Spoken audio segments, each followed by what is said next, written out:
1734-жылы bir Япон келет. Алатоону кыдырат ат менен.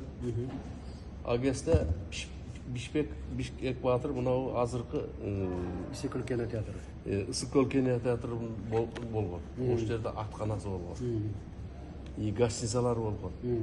Чыгыштан, батыштан чыгышкан кишилер ошол жерге кабыл алып, тамагын берип, гостиницага жаткырып, ошол жерде аябай уста киши болгон. Ошонун кызын сүйүп калат. Кызын сүйүп калып, анан экөөнү үйлөндүрөт. Bir ай кармайт бай Япон.